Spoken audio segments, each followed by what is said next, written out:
Jingers! Good morning, good afternoon, good evening, whatever. Parang madilim na, hindi no? Parang madilim na day. Makulimlim kasi siya. Actually, today is Tuesday. 4 o'clock in the afternoon, nag-loading. Oink, oink, oink. Andito tayo ngayon sa Bolinao, Pangasinan. Ayan po, guys. Ang ganda ng beach nila. Super fine and white. But, nag-ambon siya, nag-ulan siya. Dingers, umulan. I-flex ko lang yung island. I-flex ko lang yung place. Ayan. Rolling ba? Rolling tayo. Camera is rolling. Okay, kasama ko sama kita? Kasama ko ang aking coordinator. Pak! Aurahan, pak! Thank you. Ayan pa, isa pa. Pak! Bolinao, Pangasinan. As you see, yung tabi niyan ay China Sea. China.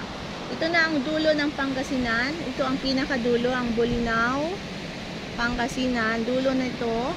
And then, before coming here, madadaanan natin ang 100 Islands, which is bukas kami pupunta. Kakadating kasi pa namin today. Actually, we were from Sagada. Galing po kami ng Sagada sa Mountain Province at bumaba na kami at dumiretso kami dito sa Bolinao, Pangasinan. Ayan po, guys. Let's feel the dagat, the buhangin, the everything, the bato-bato. Ayan, ang ganda. May mga boat doon. Ito lang po ang one of my itinerary sa aking bucket list for my travel vlogs. Wala masyadong ganap, but just chill. Enjoy lang ang paligid. So, let's have fun.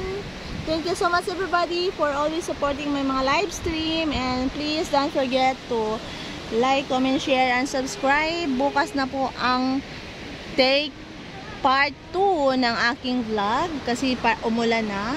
Bukas natin siya tatapusin. Bye-bye!